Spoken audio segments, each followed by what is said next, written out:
evening and welcome to News Watch tonight with me, Tony OMONDI, as I give you the latest updates in the country. Thank you so much for joining us. Our sign language interpreter is Boniface Murithi. Let's begin with our top story tonight. Now, a week after threatening to shut down county services over lack of funds, the Council of Governors (COG) has now ordered all counties to send their staff on leave for 2 weeks and suspend non-essential services amid the revenue allocation stalemate. This is after the Senate on Tuesday failed to reach a consensus on the best formula to share revenue among counties for the 10th time, resulting in an informal meeting to deliberate on the way forward on the matter. The partial shutdown now threatens service delivery in counties. This comes as the Council of Governors has defended its decision to call for a shutdown of county operations over the stalled revenue formula debate. COG Chairperson Wycliffe Oparanya said all their efforts had proven futile even after giving the Senate legal options on the matter. Alice Diana begins our bulletin tonight with this report. Counties are now staring at a dark future, at least for now, after the Council of Governors (COG) made good of its threats of a possible shutdown due to lack of funds. COG Chairman and Kakamega Governor Wycliffe Oparanya has issued a statement expressing displeasure at the fact that there is still not clear when the impasse on revenue sharing formula will be resolved, and ordered for the closure of some of the services. Oparanya has ordered that county government issues necessary notices that county health facilities will not permit any new inpatient admissions but rather only provide minimal outpatient services.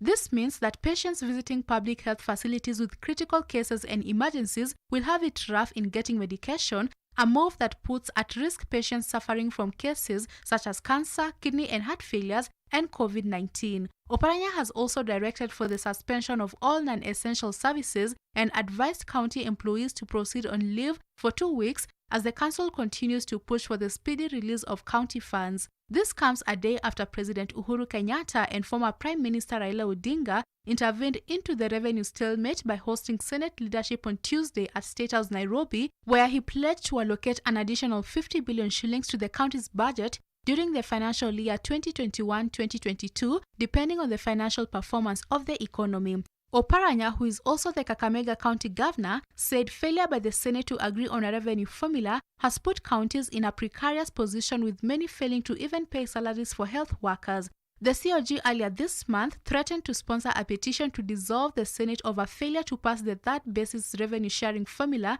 further warning that all 47 counties will shut down on September 17th this year if any agreement is not reached. Tumeamua kufika tarehe 17, kama tujapata pesa tutafunga kaunti zote. Alafu wafanyakazi waende nyumbani kwa likizo mpaka wakati tutapata hizo pesa. For Hope TV News Watch, I'm Alice Diana. And as counties stare at an unprecedented crisis, senators have accused the Council of Governors of holding Kenyans at ransom after they threatened to withdraw services in counties over the cash crunch occasioned by the failure to allocate counties' funds. The senators have said the COG's threats to petition for the abolition of the Senate are misinformed. Kilifi Senator Stewart Madzayo said Oparanya has no authority in law to order a withdrawal of services in counties, nor order them to send their employees on leave. Madzayo said it's unfortunate that Oparanya is now using and issuing threats even after attending a meeting at State House on Tuesday, where counties were promised an additional 50 billion shillings in the next financial year. Kakamega Senator Cleophas Malala on his part said the COG chairperson has misused democracy to deprive Kenyans of their vital rights, saying the move to shut operations is uncalled for. Yeo ametoa barua, akatoa vitisho pia wiki iliyokwisha kusema kwamba atasimamisha huduma katika kaunti zetu. Tumeangalia sheria zote, Mheshimiwa Spika, zinazohusu kaunti zetu, na hakuna mahali ambapo mwenyekiti wa baraza la magavana ana haki ama ana amri ya kusema kwamba huduma zisitishwe. Hana mamlaka kabisa kuhusiana na utendakazi wa kaunti zingine. Yeye ana mamlaka pia machache katika kaunti yake. Kwa hiyo Mheshimiwa Spika, hii ni kejeli kubwa. So Madam Speaker, we're urging Governor Oparanya to really come back to his senses. Earlier today I asked somebody when his term ends, and I'm sad that it's March 2021. But between now and March 2021, Governor Oparanya, wake up and come back to your senses. I want to tell each and every governor of the Republic of Kenya that that statement is illegal. It is unconstitutional. it should not be obeyed by anyone. And I want to start with my county. In fact, now I'm happy with NMS, because NMS does not pander to the whims of that club called COG. Major Badi, do not try and touch a single hospital in Nairobi County. And all the 46 governors do not implement that illegal decree. Counties will get their money. They should be given their resources from the National Treasury as per the ruling of the Supreme Court. Wakenya wanailaani zaidi. Kama ni Wakristo wanasema ashindwe shetani. Ashindwe. Kwa sababu yeye hata mbele ya Mwenyezi Mungu, the Speaker, kwa heshima na nidhamu, ni kwamba yeye amekosea. Kama Mungu mwenyewe alisema kwamba nyinyi mtaendelea kunisifu na wale walio na imani watapona wakienda mahospitalini, hivi leo amepuuza amri hiyo. Yeye anajifanya yeye ndio kila kitu katika county. Yeye he is nothing, and I want to tell him, hawezi kucontrol hii makaunti yote katika Kenya. Yeye kama ni mwenyekiti wa ile COG, abaki hapo wakae wakizungumza wakinywa kahawa. A lot has been said, and I have said this before to Governor Oparanya. Madam Speaker, if the speed with which Governor Oparanya is purporting to close down health facilities, he should have used that speed to close down the criminal enterprises that are abound in the counties. Today, nobody would be wanting anything in these counties. Machakos County government has agreed to shut down its operations as per the letter issued to all staff and directed county executive committee members to conduct tours of county projects and engage members of the public during this time. In a statement, Governor Dr. Alfred Mutua said it's quite a tragedy that political interests and legalistic justifications in the country are denying the people of Kenya their rights under devolution. He said Machakos County will not be in a position to pay salaries of staff, including health workers, due to lack of money from the exchequer, and that the slowdown of the economy due to COVID-19 pandemic has heavily affected the county resources. His move comes as the Council of Governors has asked counties to end non-essential services.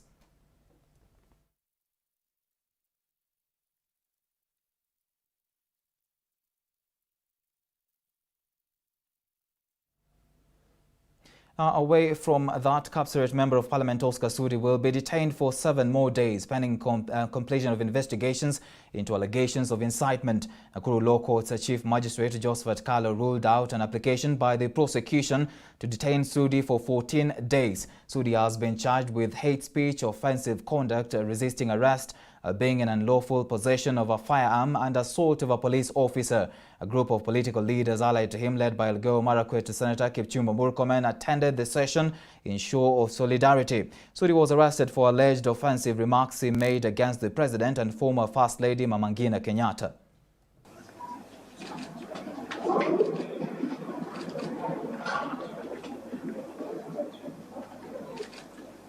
The order that the respondent be taken to keep for treatment is hereby extended for such period that the respondent will fully recover, or the period for detention shall lapse, whoever comes first.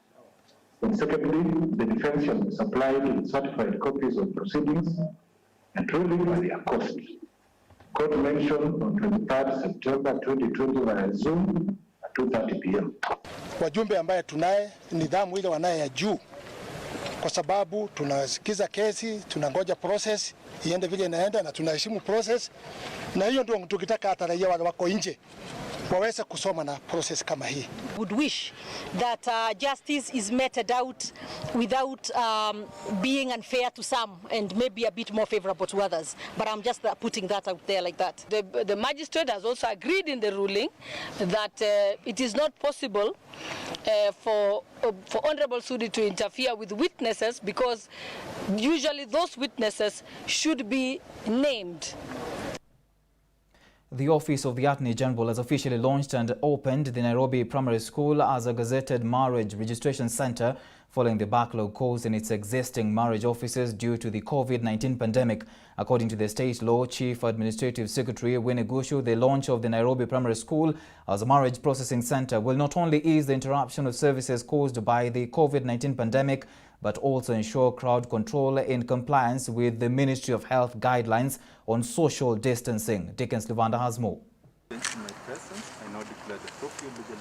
The Office of the Attorney General and the Department of Justice is striving to make the process of getting married in the country much simpler and safer, especially during this time that the country is still recording cases of coronavirus. As you are aware that COVID-19 necessitated for us to close the marriage services for some time.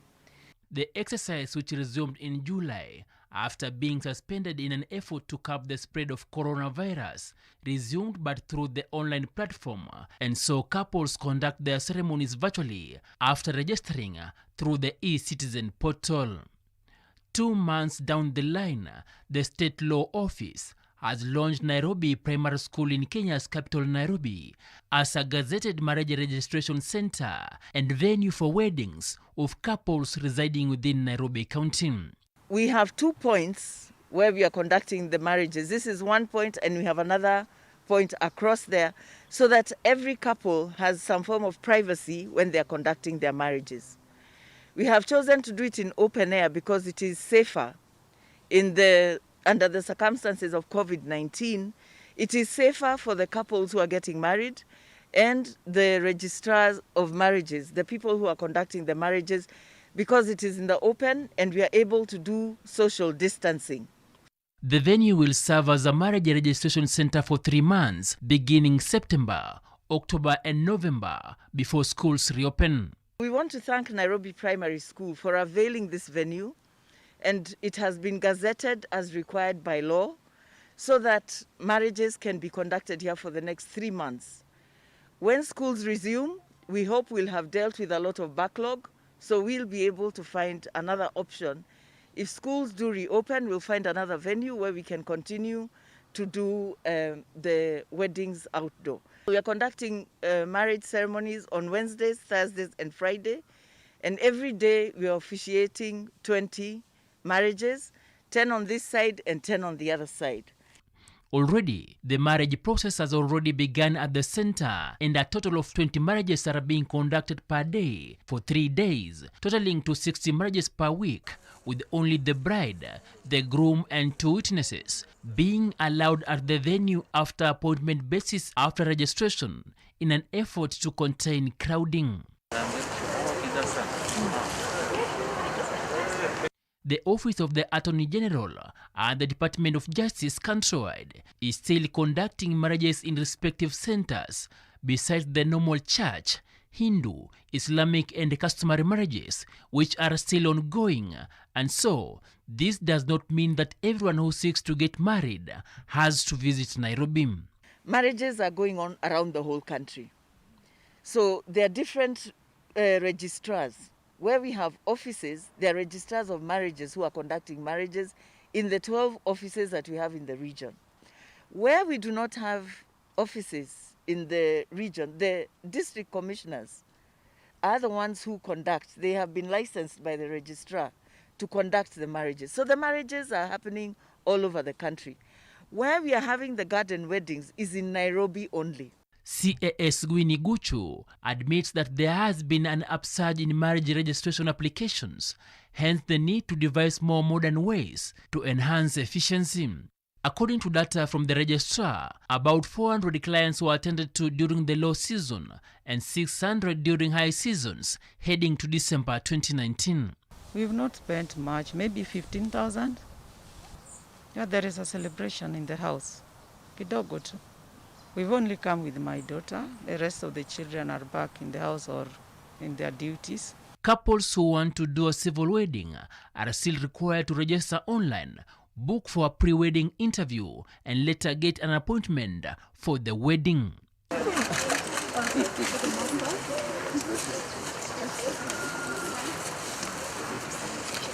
Now, if you are living in Nairobi and you're planning to do your wedding through the office of the Attorney General, this is going to be a venue for the wedding, at least for the next 3 months. Dickens Luvanda, Hope TV News Watch at Nairobi Primary School, Nairobi County. Thank you, Dickens Luvanda, for that report. Now, President Uhuru Kenyatta has called for urgent and bold interventions to deal with the challenges posed by climate change in Africa. The president noted that the recent climate change attributed desert locust invasion of Eastern Africa, as well as intermittent drought and floods, are a growing socioeconomic burden to the region. President Kenyatta spoke Wednesday at State House, Nairobi, during the virtual launch of the African chapter of the Global Center on Adaptation, GCA Africa. The president said the effects of climate change have been worsened by the global COVID-19 health crisis. Turning to the issue of climate change, it is notable that this challenge is no longer a projected crisis. It is indeed a reality that we need to control urgently and boldly. Some parts of the Eastern African region are experiencing El Nino-triggered floods and droughts simultaneously. Exasperated by climate change, the desert locust invasion, as was just mentioned, into Kenya and other parts of Eastern African countries has devastated livelihoods of farmers and continues to pose an unprecedented threat to food security. Challenges posed by these climate-related events have also been confounded by the ongoing COVID-19 pandemic. Though not directly linked to climate change, global resources that are now allocated to fighting COVID-19 and to mitigate its negative impacts on the global economy have no doubt reduced what is available to address climate change. It is imperative, therefore, that as we combat this pandemic, we also integrate climate adaptation measures into COVID-19 recovery packages. All right, News Watch now takes a short commercial break. We'll be back. Keep it Hope TV.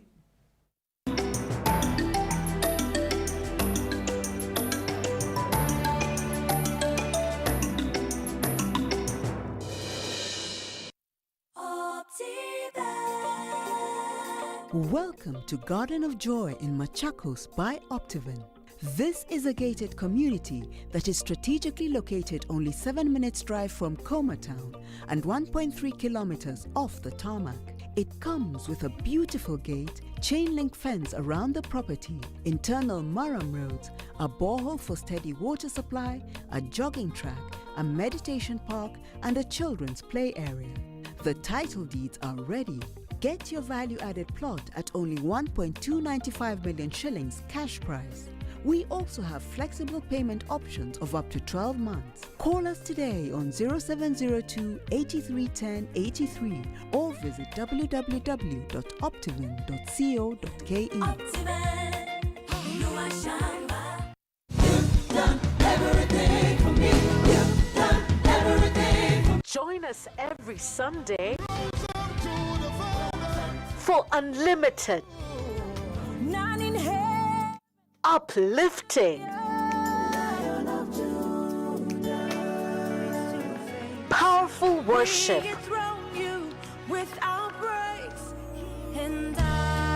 only on Extended Worship.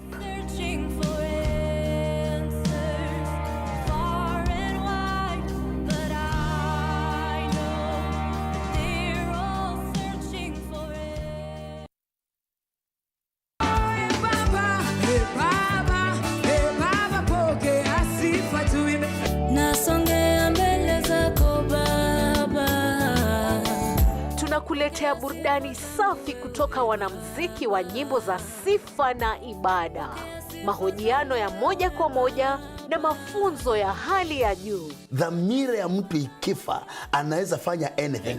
Because kile kinanitofautisha na mbuzi ni dhamira. There was this time niliambia Mungu, mimi samahani Mungu, lakini naona umenifanya mimi kuwa daraja. Sitaki.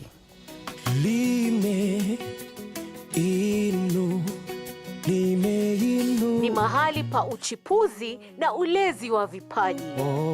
Mwimbaji anaweza itisha akitaka, lakini unajua hiyo ni sauti Hajanunua. Hujanunua, hiyo ni umebarikiwa nayo. So hiyo unaweza mupeane aidha bure ama.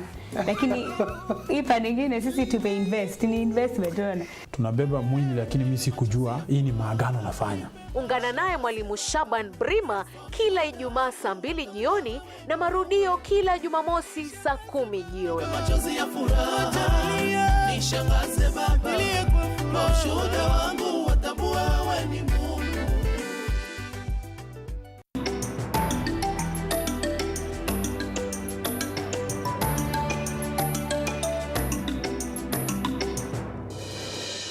Welcome back to the broadcast. You're watching Hope TV News Watch.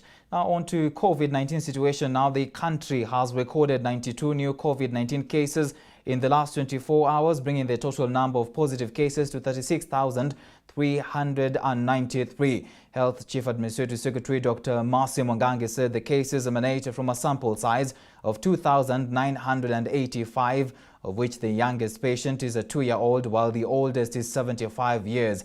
In today's briefing, Dr. Mwangangi revealed that 165 patients have recovered from the virus, bringing the total number of recoveries to 23,529. 60 were from the home-based care, while 105 were discharged from the various health facilities across the country. 3 more patients have succumbed to the virus, bringing the total number of fatalities to 637. In terms of county distribution, Nairobi leads with 25, Mombasa 20, Nakuru 8, Garissa 7, Uasin Gishu 6, Kisumu 5, Turkana 4, Kiambu 4, Kakamega 3, Machakos 2, Kajiado 2, Busia 2, Nyeri 1, Kilifi 1 case, Taita Taveta 1, and Tana River 1 case.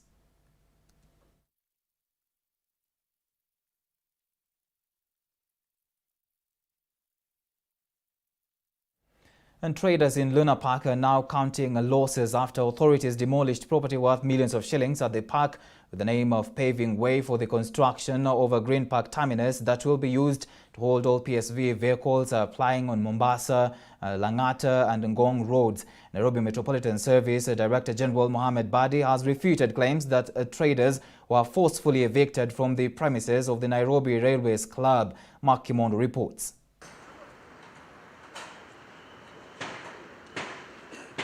They are trying to salvage the little they can, following the overnight demolitions that have seen property worth millions of shillings brought down by authorities who descended on the Kenya Railways land with cranes and excavators on Tuesday night. We were issued with a lease, 9-year lease, beginning of December 2019. That was to run to, that is 2029 December. Because the lease was 9 years. So we were so shocked in the morning today finding the place demolished. The frustrated business persons are claiming to have been slapped with an 8-hour short notice before the demolitions were conducted on Wednesday morning. The only thing that we were told yesterday was that we were given 8 hours, beginning 4 p.m., that we are only giving you 8 hours to remove all the vehicles. Now, in the morning, when we got here, we found the place demolished. There was no any other official communication that the place is going to be demolished, because at the end of the day, we would have saved a few things that were left behind after removing all the cars. The demolitions are aimed to pave way for the construction of a Green Park terminus that will be used to hold all PSV's vehicles plying on Mombasa, Lang'ata and Ngong roads. Dennis Yegon, an investor at the scheme, says that he has lost property worth 10 million shillings, and yet there was no official communication made on the demolitions. They should have given us a long-term notice, maybe 3 months, 1 month, 2 months, or whatever time. But at the end of the day, it should be a most reasonable time. So everything was demolished. Facilities worth 10 million demolished. Only that is on my showroom, because now if the value I gave us for the 9 showrooms that were demolished, it had a value of around 210 million. Nairobi Metropolitan Services NMS Director General Mohammed Badi, who visited the scene, however, assured the business owners that a reasonable agreement will be reached, refuting claims that the victims were not briefed. The angered business operators within the demolished scheme are now demanding for compensation. Bache Celestinas is not shocked as his main source of income has been taken away. Government imekuja hapa hivi jana wakakuja wakasema hii place inafaa itolewe in 8 hours. So actually kwa mkasibui tumekuja kupata hii place yetu kwenye nafanyia kazi imebomolewa, na mimi vile mimi ni youth hivi sina pale pengine pa kutafuta kazi. Hakuna siku yenye nile expect kai kitu inaweza tokea because nilijua tu nikitoka nyumbani leo as usual I'm going to the work, but only to come and find this place is like this demolished. I'm just confused. However, according to Badi, Kenya has purchased the land from the retirement benefit scheme, and the Chinese contractor in charge of the construction of the JKIA Westlands Expressway has budgeted for the inclusion of the terminus in his contract. The DG has also confirmed that another Green Park terminus will be constructed at the Grogan roundabout to accommodate some of the vehicles from Westlands and Thika Road. Those who had leased the premises for other business like restaurants and car selling will be compensated by Kenya Insurance, while those who own restaurants will not be evicted. Yesterday, business people at the Nairobi Lunar Park had asked the Kenya Railways Corporation to give a clear direction on compensation once it moved to reclaim the land they were occupying. Wednesday and 16th of September 2020 has marked the genesis of sorrow to businessmen and women who were investing here before demolitions began as early as 3 a.m. today. Their plea to the government is to get a different place where they will continue with their hustle as usual. Mark Kimundo, Newswatch, Nairobi. Kenyans who failed to register in the first round of HUDUMA number registration exercise will now have a chance to do so in the second phase. Interior Principal Secretary Dr. Karanja Kibisho said the second phase will commence soon and e-cards will start being issued before the end of the year. The 18 billion shilling program has come under criticism of late, with Kenyans wondering what happened to it after conclusion of the exercise. Kibisho said that preparations are now complete and the mass production of the HUDUMA number cards will commence by December. He addressed the press at a Nairobi hotel where he said the e-card will have all the data merged and installed in an electronic chip, and Kenyans will no longer need to physically carry documents like identity cards, NHIF, NSSF cards and driving licenses. And chairperson of the Committee on Delegated Legislation. There is the registration of kids under NEMIS, which is under Basic Education Act. So there are very many that exist. And what Section 9A was attempting to do is to enable the NIMS registration to go on so that you capture the whole spectrum of ages under one law. And therefore, we did the amendments. But we also know that the Registration of Persons Act is in our Kenyan language for IDs, which are for people who are above 18, and therefore had been tailor-made for people of 18 years, and therefore Section 2 of the Act. And that's why I was insisting you can only read them together. But we take that, Chairman, that we need to clean up 2A. But there was a pronouncement by court, because that matter came up when we were going through the court process, and the court promised to give full interpretation of Section 9A so that they can allow the HUDUMA registration to go on. But formally, for purposes of completeness of the process, we set up first where our officers from Nairobi were going, where PS was, in the old 8 regions.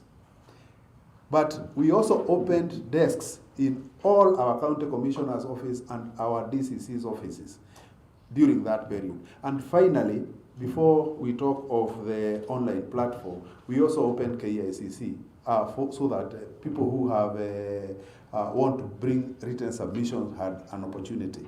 To be registered for HUDUMA number is a right for every Kenyan.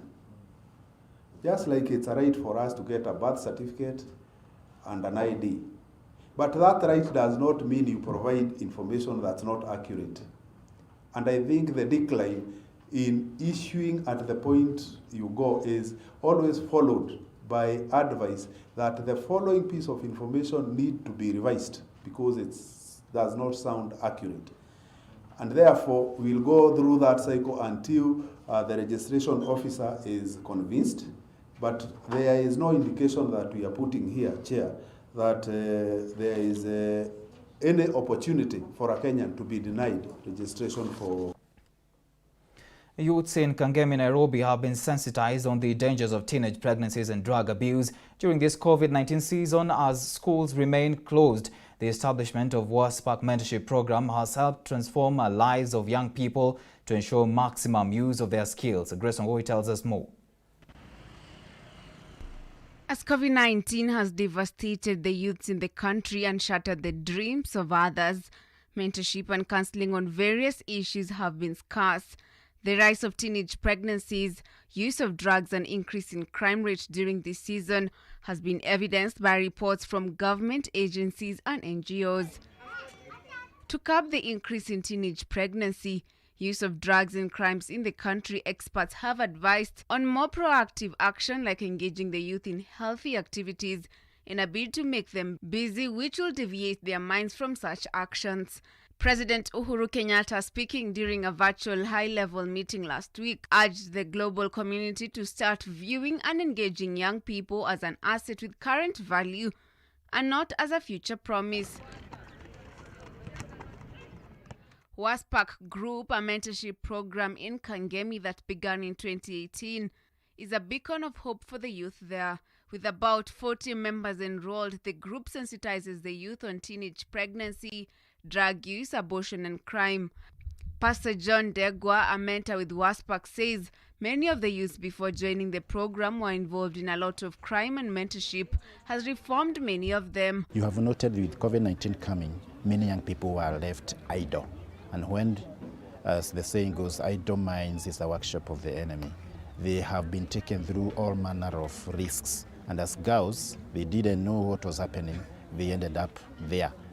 However, when they have this kind of recreational activity, it is going to give them something to be doing that is genuine, that's something that can build them up, and that can actually increase their faith. Because as they trust in God, the issue of joblessness, feeling like you are left destitute does not arise. So to make them sit together like this and come up with an idea like this is excellent. That way it will lower and minimize the general thing that we have been seeing with the young people. The group, which couples mentorship with other educative sessions like photography classes, have seen members like Doreen Mayevo and Lorraine Masitsa, teenage girls with the group, sharpen their acting skills. According to Doreen, she is sure that many of her fellow schoolmates will not be able to go back to school as they have already received reports that they have already fallen pregnant. She is thankful for the opportunity to keep herself engaged and hone her acting skills while awaiting schools to reopen. Kwa pregnancy, nimeona watu wengi sana wengi. In fact, hadi mabeshte zangu wa shule, most of them najua hatutarudi nao wote shule. Wengi wako na ball na wengi wamejaribu kwa boat. So wengi wamepoteza lives zao. Kuna hadi wenye tumewapoteza already. So nikasema mimi nikikaa huku, in fact hata my mom alisema WASPAC is the best place naweza kaa. Alafu drugs, vijana mob squeezy, hadi mseme yako 10 years anajua mambo na kuvuta bangi, drugs too mob, wanajiengage kwa vitu zenye haziwa benefit in life, zenye zinakuja kuspoil life yao. A life of crime can only lead to death or imprisonment. These are the remarks of Joseph Juma, who is recently reformed from years of engaging in crime after spending a few months in prison. Now reformed, he says the group is one of the best things that happened to his life in the recent days, and he is ready to continue learning and bettering his musical talent. Mimi nilikuwa na ibia watu sehemu, tunapiga wazae huku lock huku kwa machumu, unacheki. WASPAC kitu imenisaidia nayo ni ati inanifungua. Kuna mamento wanakaa huku, baba yao anawaleta, wanatumenta, vile unaweza cheza na life yako, unacheki. Imenisaidia vitu mob, unaona. Kangemi is one among the very many informal settlements in the country that have seen a rise in crime rate, a rise in teenage pregnancy, and a rise in drug abuse, especially in the height of COVID-19. But perhaps introduction of groups such as WASPAC is a solution to this menace. A group such as this one mentors and equips the youth with valuable information that can impact their lives. Reporting for Hope TV News Watch in Kangemi in Nairobi County, my name is Grace Wangoi. People living with disabilities, PWDs, women and youths have been encouraged to apply for tenders to make desks to be distributed to schools as directed by the President. Speaking during the launch, Mombasa County Commissioner Gilbert Kitio said this is a unique opportunity for the marginalized groups to do business with the government and get a chance to uplift themselves economically. In the launch today, the main agenda was to sensitize Juakali, carpenters and members of the public on the project, as well as identify the schools to benefit. Leo hii tumekuwa na ile kamati yetu ya county na pia tumekuwa na sub county committees ya implementation ya hii mambo ya madesk. Na hapa Mombasa tunatarajia kwamba kwa muda wa mwezi mmoja ujao tutakuwa tumetengeneza madawati na viti ya kutosha shule kadhaa ambazo zimechakuliwa.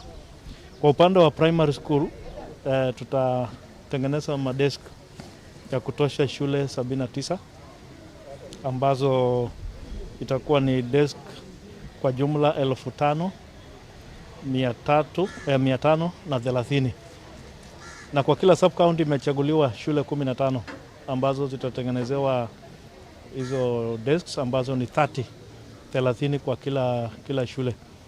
Kwa hivyo minajili ya mkutano ya leo ni kuhamasisha ile sub county committee na county committee ili wajue ile kazi ambayo wanatakana kufanya. And one thing in Mombasa is that Mombasa has a small number of schools and all of them will benefit from the 70 desks for primary and 50 for secondary. I want to assure the public that we shall be monitoring and we shall ensure that we deliver what has been given to us within the time frame given. Wiper Democratic Movement leader Kalonzo Musyoka last evening hosted church leaders drawn from Bomet, Kericho and Nakuru counties for prayers and a consultative meeting. Kalonzo has agreed to visit the Rift Valley region in a bid to popularize the Wiper party, which he says will rebrand soon ahead of the 2022 general elections. Kalonzo has urged for tolerance during political meetings across the country, saying that leaders should not divide the country along ethnic groupings. So, nimerudi sasa, nimeanza safari ya kwenda kanisani Rift Valley. Kwa hivyo sasa muende mujipange, mpatie program. Tukianzia Bomet kwenda kufikia hata upande wa Kapsowao kwa Marakwet, niko tayari. And we will do that. We go everywhere because I know that is the right thing to do. Haya mengine yote ni quick sinking sand. Na kwa hivyo mjue hiyo ndio roho ambayo niko nayo. Ndio ambao nimewalika nayo. Kwa hivyo msione nyinyi kwa sababu mko na candidate Rift Valley. Mkikumbuka wakati wa BBI hapa, BBI 27th of November last year, I think it was. Yeah, when at Bomas. And people were talking about bedroom. Hapa ni bedroom ya fulani, hapa ni bedroom Kibera, ni bedroom sijui ya Raila, hii ni bedroom ya mwingine. Kasema hii bedroom ya Kenya belongs to all the Kenyans. Kwa hivyo nyinyi muwe watu wa kuliberate nchi hii. If you know a good leader, kama vile umeongea, don't be shy kusema. All right, News Watch takes another short commercial break. Business News is coming up next.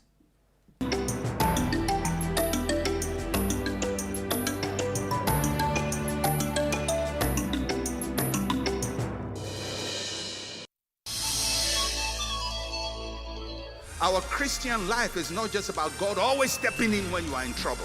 But sometimes you need to go through the valley of the shadow of death, and God will say, angels, stand away. He must go through that. She must go through that. Because out of this would come something greater and more beautiful.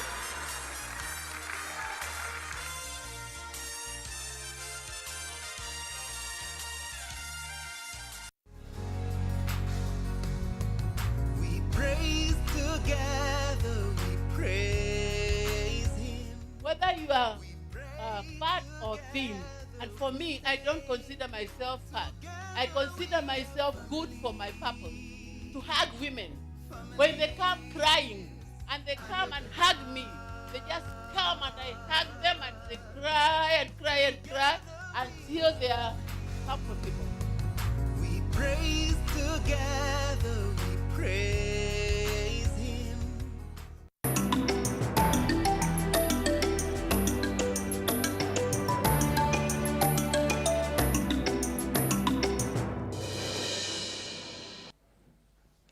Welcome back. The government has partnered with the Kenya Association of Manufacturers, KAM, to develop mentorship program that will see the youth in the country trained to bridge the skills gap as well as provide them with employment opportunities. The government is now calling on youths to take advantage of such public-private partnerships to better themselves financially and contribute to the country's gross domestic product. Speaking during the signing ceremony and the launch of the partnership between the State Department for Youth Affairs and KAM, the Ministry of ICT Youth Affairs Principal Secretary Julius Korir encouraged the youth to exploit such mentorship opportunities. As we sign this MOU today and pave way now for its implementation, I want just to highlight the areas which the MOU is looking at, that is enterprise development, technical and vocational skills development, research and advocacy, and then promotion of locally manufactured products. I hereby call upon all the organizations, both state and non-state, to consider extending their support and generosity towards the achievements of the outlined strategies. This partnership is important to us since it enables us to further implement our youth empowerment initiatives, which focus on skills and entrepreneurship development through agents at KAM like the Kenya Association of Manufacturers SME Hub and the TVET program that we are running. We'll also partner in technical and skills development by incorporating the TVET's program's flagship services such as internships and apprenticeships and mentorships. And that is what we'll be doing with the KEO program, where we'll be working with them so that we mainstream and bring into industry the youth who would have gone through their programs. Tanzania's Civil Aviation Agency, TCAA, has lifted a suspension on Kenyan aviation operators from flying into Tanzania after the Kenya Civil Aviation Authority revoked the 14-day mandatory quarantine for all passengers arriving from the country. This is after TCAA suspended Kenyan operators in retaliation to Kenya's decision to subject passengers from Tanzania to a compulsory 14-day quarantine. Joe Jesse reports. The dispute between Kenya and Tanzania that has lasted nearly 2 months over the management of the COVID-19 pandemic has ended today after Tanzania Civil Aviation Agency, TCAA, Director General Hamza Johari, through a statement, lifted the ban guaranteeing immediate resumption and restoration of flights for Kenya Airways, Fly 540, Safari Link Aviation and Air Kenya Express. This comes just hours after Kenya opened its skies to Tanzania. KQ, along Air Kenya Express, Fly 540 and Safari Link Aviation had been locked out of Tanzania market following Kenya retaining Dar es Salaam on the red list of nations with a high risk of coronavirus, denying its citizens unrestricted entry into Kenya. Meanwhile, KQ has announced it will resume flights to Tanzania on Monday. In a statement, KQ has said the first flight to Dar es Salaam will be on Monday, September 21st, with the second flight set on 23rd, while Zanzibar flights will resume on September 26th. Kenya and Tanzania have been locked up in a disagreement over the management of COVID-19 after Kenya locked out her neighbor from the list of countries allowed in the minimal restriction after it resumed international passenger flights on August 1st. Tanzania banned Kenya Airways from flying to its territory in July to retaliate against Kenya's move to remove Tanzania from a list of more than 30 countries allowed to resume international flights to Kenya beginning August 1st. Reporting for Hope TV News Watch, I'm Joe Jesse. Well, that's all we had for you tonight on News Watch. Thank you so much for watching. My name is Tony OMONDI and our sign language interpreter has been Boniface Murithi. See you tomorrow. Good night.